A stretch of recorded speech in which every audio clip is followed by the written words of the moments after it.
transform plastic waste management in Lagos. Joining us this morning to provide insight on plastic waste management is Mr. Olugbenga Adebola. He is the national president of Association of Waste Managers of Nigeria and an expert in circular economy practices. You're welcome, sir. Thank you very much. Off camera, I said you don't look like an Olugbenga. So my middle name is Chukwuemeka. Okay. And I have another one that is Enliti. Okay, what's it? Enliti. Enliti. Enliti. That's my Hausa name. Ah, okay. But we'll call you Olugbenga here. Yes. Okay. Because this is Lagos. Ekonongpebi. Ekonongpebi. You're welcome again. Thank you very much. So I'd like you to, let's start by you describing what this single-use plastics are. Because some are just thinking it's just the PET bottles, but it's beyond that. Yep. Yeah, so what are the other single-use plastics? Okay, thank you very much for having me this morning. It's a pleasure to throw more light on some of the salient issues that is affecting not just the environment, but our very existence. Let me start by saying this, that our existence in life is dependent on the environment that we live in. And that is why every one of us must be very, very serious with our environment, which actually starts with the way we handle our waste, especially plastic in particular. So, single-use plastic, there are so many. Of course, a lot of people think it is PET bottles alone, which is the bottle, water, or the sachet water from the pure water sachet. But of course, there are candy wrappers. These wrappers are also single-use. They are styrofoam. I'm sure your studio talks so much about, the ban on styrofoam and all that. There are, even when you go to eateries, they give you these takeout plastics, they are also single-use. Even though in Nigeria, generally, we from time immemorial, we are used to reusing and reusing and reusing. We may not be recycling, but right now we are recycling. So most of those plastics that you take out from the eateries, either it is styrofoam or it is low density or PP. There are different, categories of plastic. We also have like all these spoons. Plastic spoons. Plastic spoons. When you go to some eateries or even corner shops and all that, they give you plastic spoons or the fork and all that, even knives. All of them constitute, single-use plastics. Okay, but do we actually have an actionable roadmap as regards how we should deal with these plastic waste in Nigeria? Of course. How effective is it? Well, it was just launched some few months back. And there's a plastic roadmap which was just launched in Abuja. And all of us are actually keen into it. Specifically also Lagos State, based on the intro that Lagos State has also, all along, as far as waste management is concerned, Lagos State has been playing a pivotal role, taking the lead in the area of collection, transportation, disposal, now treatment, recycling, and several other things, including the implementation of circular economy. So there are roadmaps, but the national roadmap was just launched.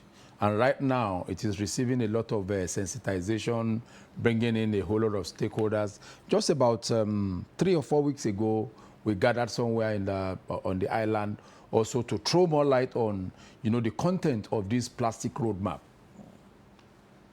but which actually majorly start with the collection. So collection is a major problem on its own? Collection, it's an issue. I wouldn't say it's a problem, but it is an issue.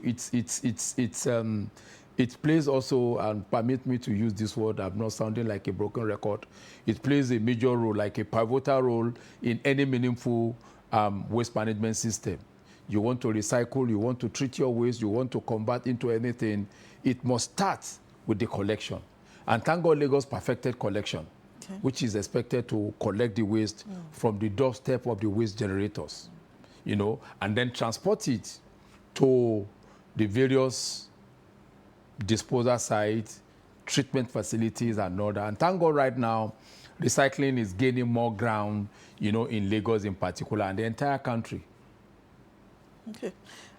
You spoke about the environment, you know, and, you know, how it is pivotal to our everyday being. Yesterday, I was going through a report, and, you know, so many Nigerians still do not understand the harmful effects of this plastic waste, and despite all what the Lagos State government is doing. So the most important question they asked was, you know, what is the alternative they are going to give us, you know, if they take away all these plastics? So what alternatives do they have? You see, sometimes we in Africa, while the entire world, the developed world, are trying to go, what's this name now? Organic. Right now, if you go to anywhere in the developed world, the organic food, organically grown food, processed food, are much more expensive. People want to eat organically. And that is our own way of life in Africa. You make your rice, you put it in the so-called way, rice elewe. You put it in there. You know, you make your pounded yam and all that. I mean, when we are doing that, the ewe itself is, you know, is biodegradable. These are waste that will go back into the soil. I mean, elementary biology tells you this, the natural composting. Every organic, organic waste, you know, goes back into the soil. And that's what we use to produce the little compost that we use in planting. The alternatives are going back local. Of course, there are so many alternatives in the whole world right now, alternatives to plastic. For instance, there is what we call biogas, not the gas, but it's an end product from the sugar cane. It is organic. I can show you a video why that end product, after the sugar cane has been, I mean, the water has been extracted, it is grinded into like powder. This powder can be used to produce something similar to plastic. It is plastic. It is not plastic per se, but it plays the role of a plastic. You can use it to carry anything, use it to drink. That's why you go to so many restaurants these days, and I think some of them are in Nigeria, that have actually gone organic. You won't see the straw. Straw is also one of the single-use plastics, those plastic straws. Now you see some restaurants, especially the big hotels, they won't use those plastic straw. They use something made out of like a paper. Not a paper, but like from a pulp. And then you use it, and then that one is degradable. So we need to begin to eat organically and act organically to be able to save the environment. Okay, but you have said so much about plastic waste management. What are the challenges of managing this waste? We know that Lagos is doing quite well, but in some other parts of the country, the awareness is still low. So what are the things or the projection that we should begin to have as regards how we can sensitize the people and, of course, change the idea as to how we can manage our plastics? So permit me, first of all, before I go straight to answer your question.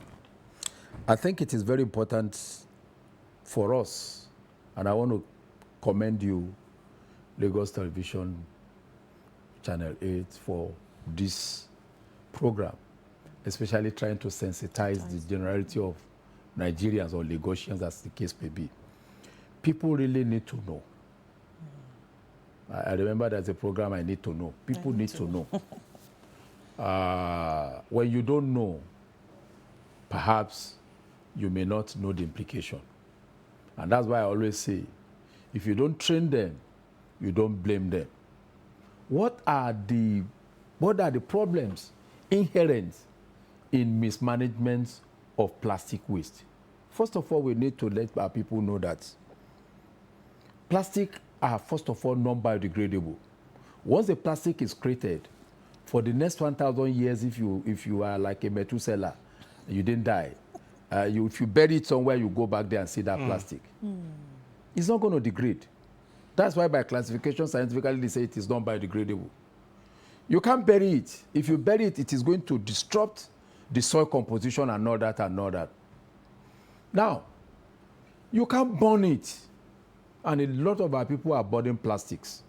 You go to the nearest mama put, what they do is, in order to make the food the fire to ignite more, They put plastic. they put plastic, they put all manners of different kind of plastics.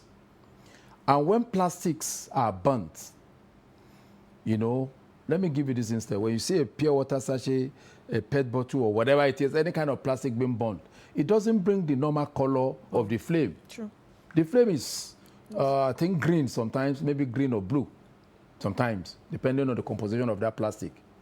It's, as it is doing that, it is releasing some very dangerous, toxic substances in terms of gases, fumes. And it gets To the into the food. environment. To the environment No, and the it's food. to the environment. Like, for instance, it releases a very dangerous, pungent, and carcinogenic fume that is called dioxin.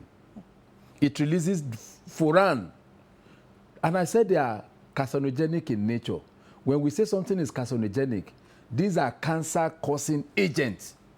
And these are the things that we inhale. If you stay where they are, my nose is so sensitive. Now, if you are burning plastic anywhere, I inhale it immediately. I know, because I know the pungency, you know, the smell of that toxic chemicals that is being released. People don't know. And this is what you inhale.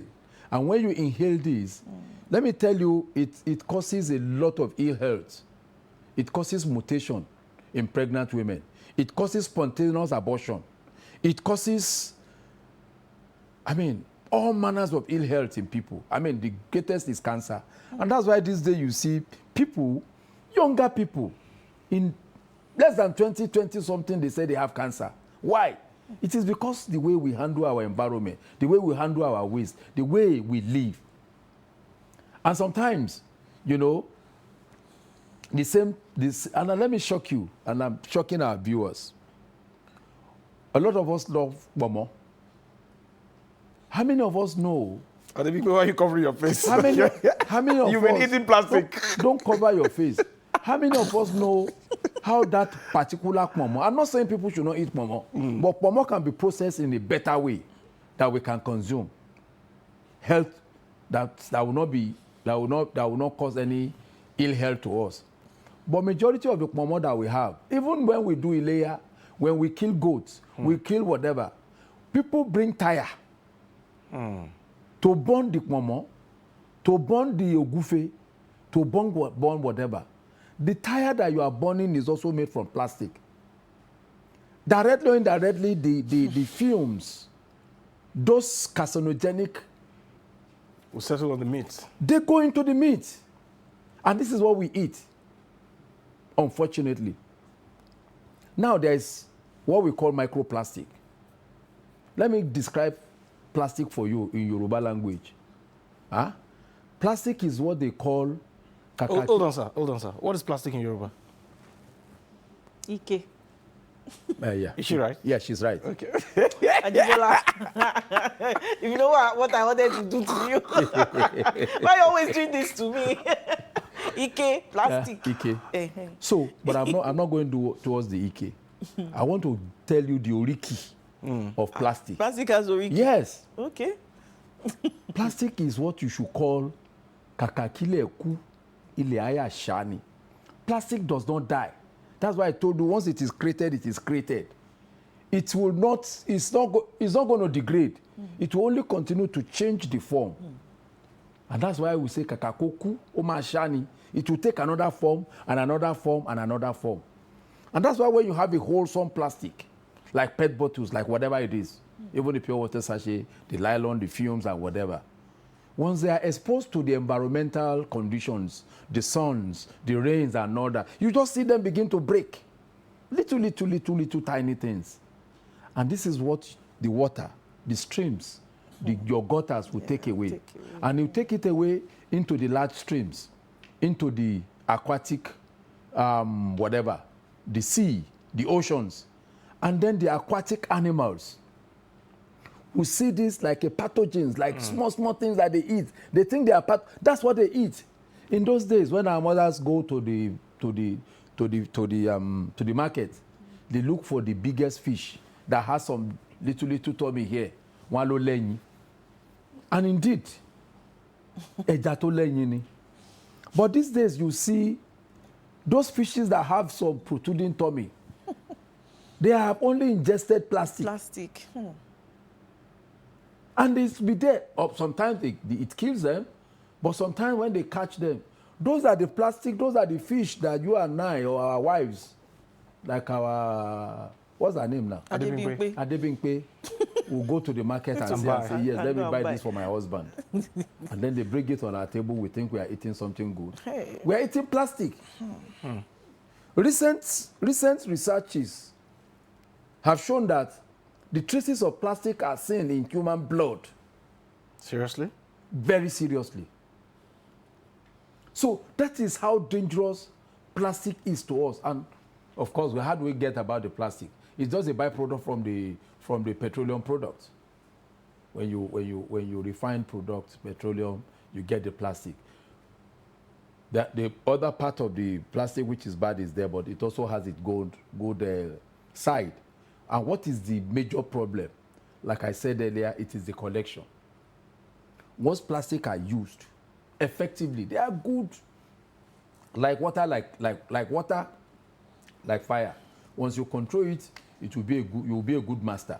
But if you're unable to control it, to manage it, then it masters you. It becomes a master over you. And that's what we are having, with plastic. Once we are able to put in place an effective and efficient collection system, you can recover. And that is why for us, in the industry, we talk about buyback or take back. In many developed countries, when you buy the PET bottles, the water in the bottle or whatever, there are no sachet water. Let me give you this instance. If the water is being sold for like 10 naira, they will add additional 10 naira or maybe 20 naira to it. So that when you consume the content, when you bring down the bottle, you get your 20 naira back. That's already institutes a bring back system, a buyback system. And people also are being sensitized to say, look, even the plastic, you can make money from it. And for over 15, I'm a recycler. Apart from being a waste collector, I collect waste, I operate as a consultant, I operate within the entire value chain. When the plastic, even tenements, so these days now you hardly see plastic in the garbage that people throw away. When you throw it away, some people will come into your waste bin and pick it immediately. To pick it up, yes. The latest development is that because plastic has become money, when it rains, even in Lagos, you hardly see plastic in our waters now. Because you see those people who are recovering it, those that you call scavengers. I don't call them scavengers. I call them resource recoverers.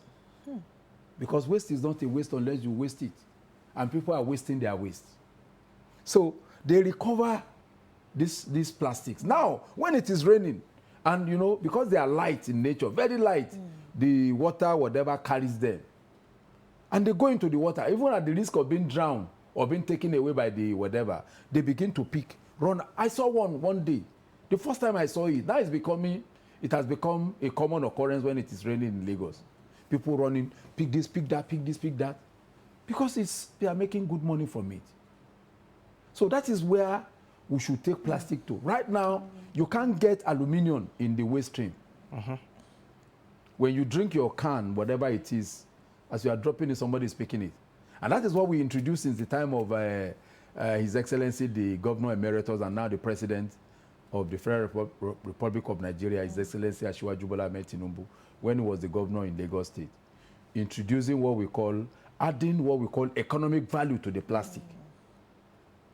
What does that mean? If you are taking your pure water or bottled water, somebody can pick it up and exchange it for money. Even if that economic value does not mean anything to you, it means something to somebody around you. And as you are dropping it, he's picking it. And that is playing a major role. Cleaning the environment, also providing livelihoods for people.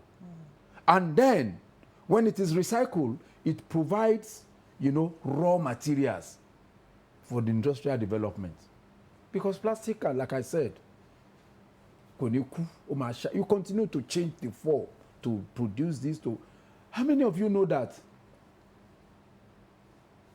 since 2010, when the World Cup was played in Africa, in South Africa, about 7 countries that participated in that World Cup had done the jersey that they had done was made from the PET bottles, from plastic.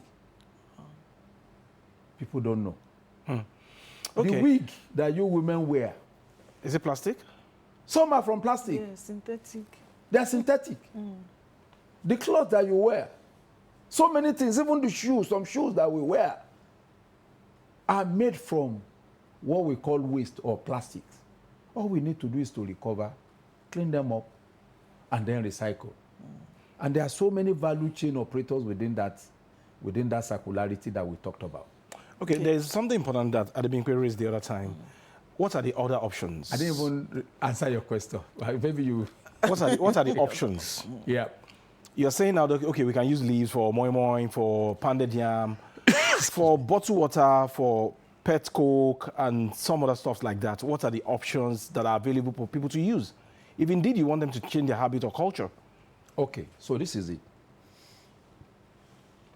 In some countries where they have been seriously serious about it, they discourage production of all those stuff in the plastic. After all, for people that are a bit older, Coke was never sold in plastic.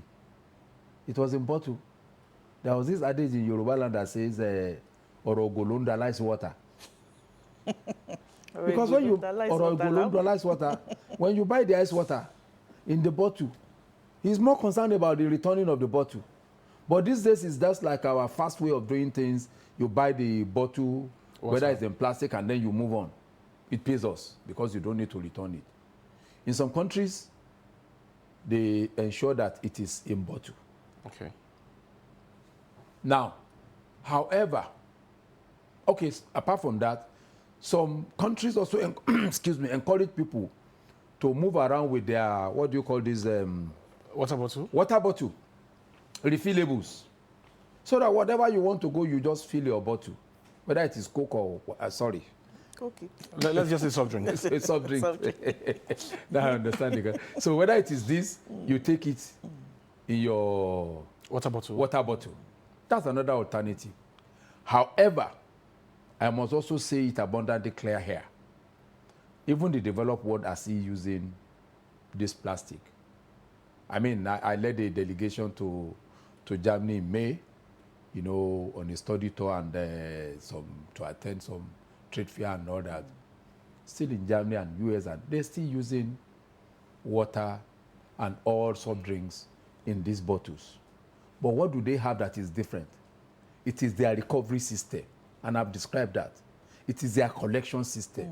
Once we are able to institute an effective and efficient collection system, these bottles will not go into the water streams, will not find themselves into the drainages or wherever it is. You must be able to take back. You must be able to collect it and prevent it from leaking out or leaching out into the environment. So even over there, like I've described to you, there is a buyback and then there is a take back. And companies that produces this, not only the bottles, but substances that are put in the bottle and the drinks and all that, have the responsibility. And that is why in Nigeria also, for quite a while now, we have adopted what we call the Extended Producer Responsibility, EPR. Extended Producer Responsibility. Okay, go on. What does that mean?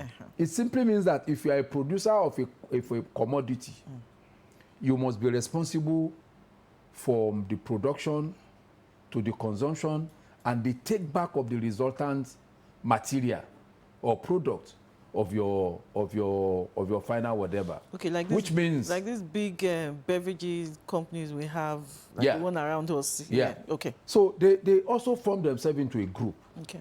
Which is called like a PRO. Okay. Producer Responsibility Organization. That's what PRO means. and then they try to work with collectors.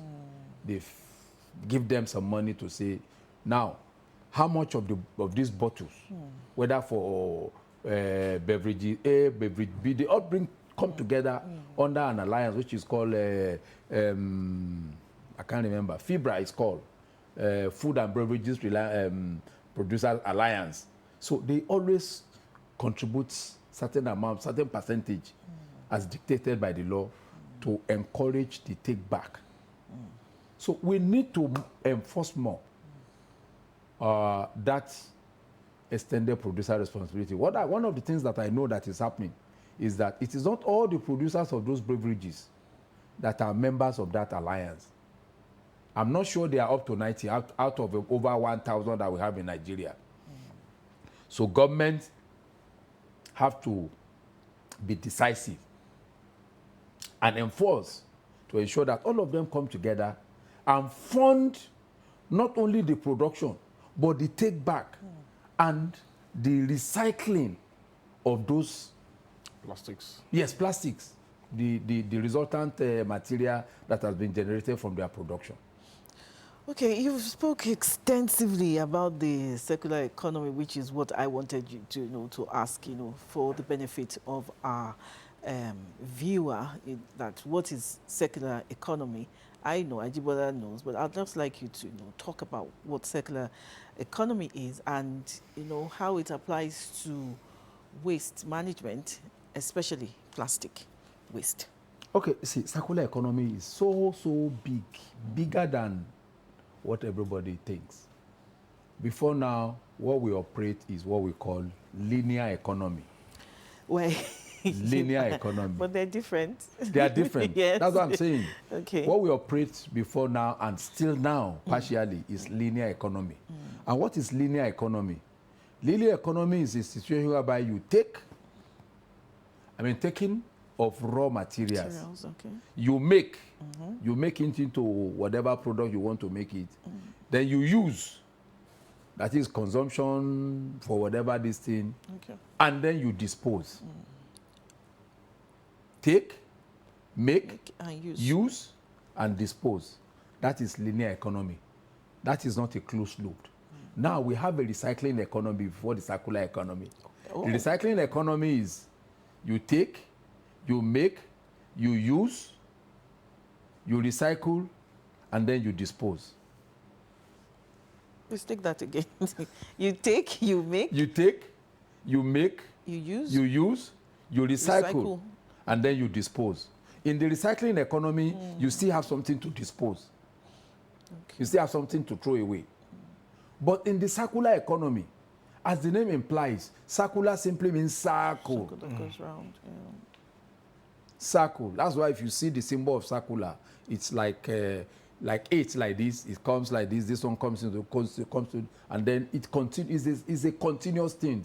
What that simply means is that you take, you make, you use, you reuse, you recover, you recycle, you reintegrate, you reinvent. That's a long chain. It's endless. It continues. It continues, yes. Now, you don't dispose.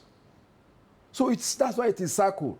Waste is no longer seen from cradle to grave. From cradle to grave, that is, make and then it dies. No. Waste is now seen. The new definition, according to circular economy, is that you have waste seen from cradle to cradle. If you have used your raw material or whatever that is your waste, I will take it up. I will use it. The one I won't need, there's somebody also somewhere that needs it. And so it is called closed loop. You close the loop. No waste goes out. No waste is generated. That is just the simple definition of circular economy. However, circular economy goes beyond waste management.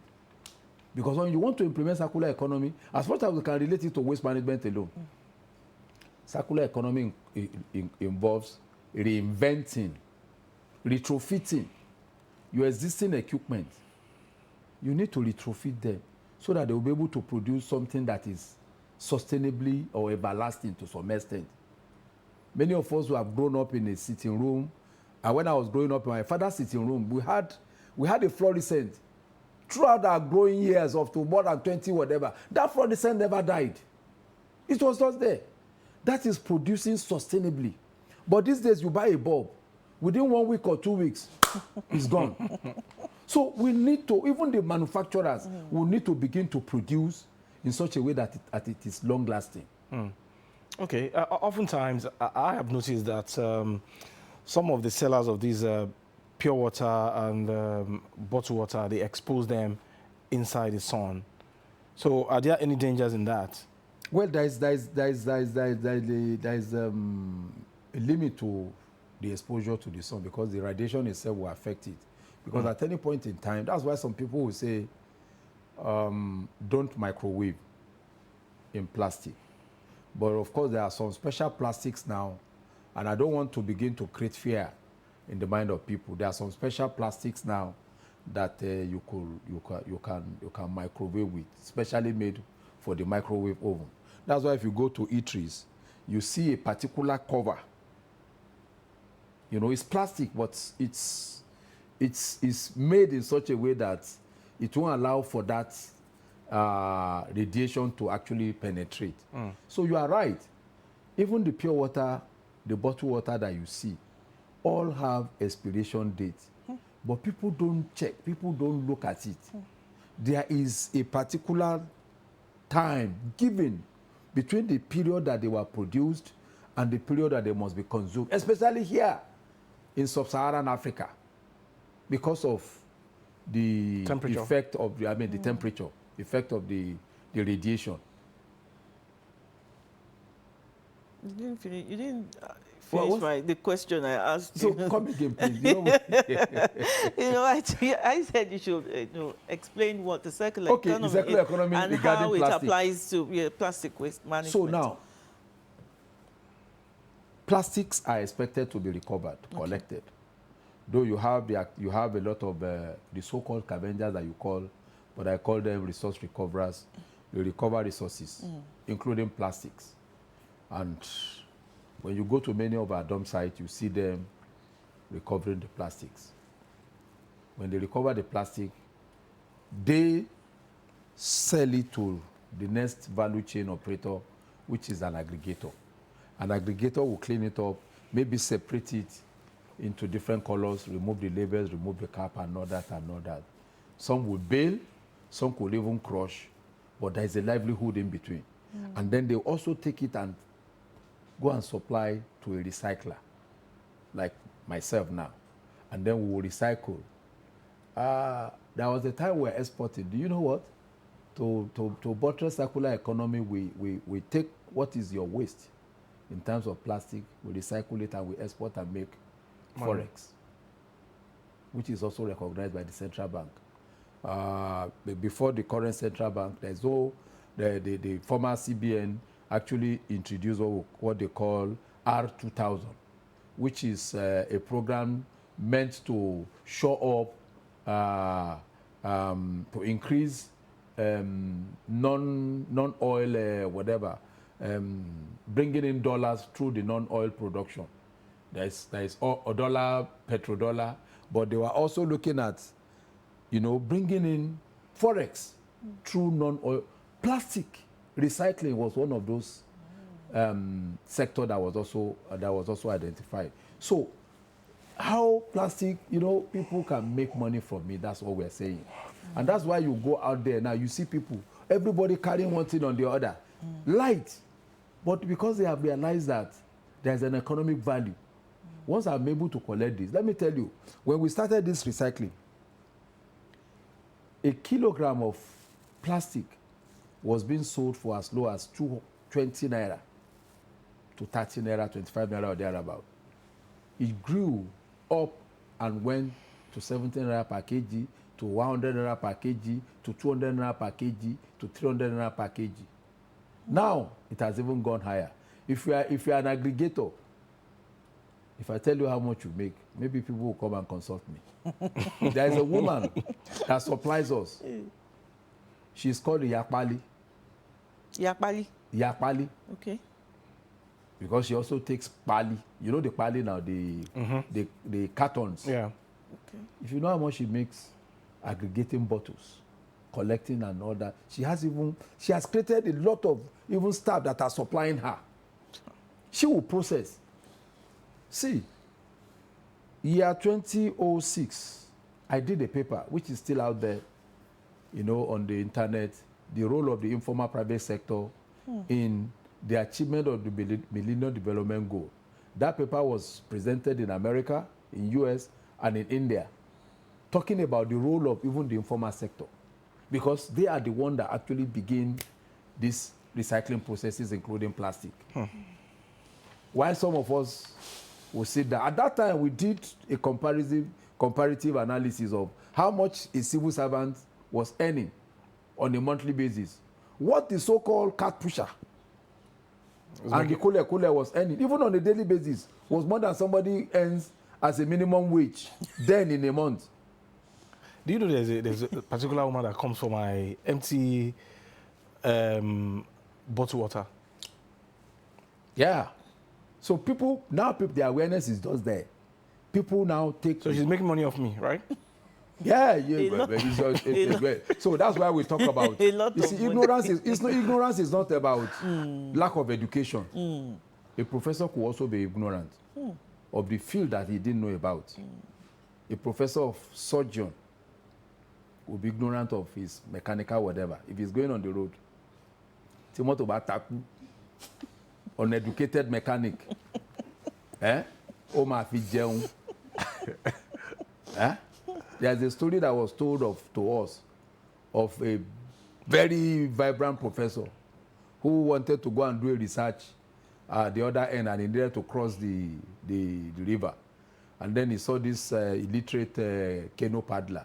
And he asked, you go to school, oh, you look tagged and all that and all that.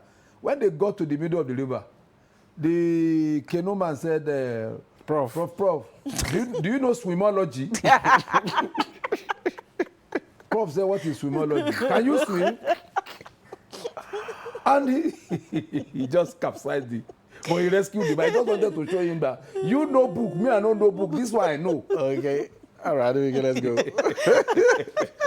Thank you very much for that insight. It's now clear that, you know, public plastic waste management is not just about policy, but also about collaboration, public engagement, and Absolutely. also innovation. That is Absolutely. very, very important. Thank you very much, Olugbenga Adebola. He is the National President of Association of Waste Managers of Nigeria and also a circular economy expert. And we've been talking about plastic waste management. Thank you very much. Thank you so much for having me. The conversation continues when we come back.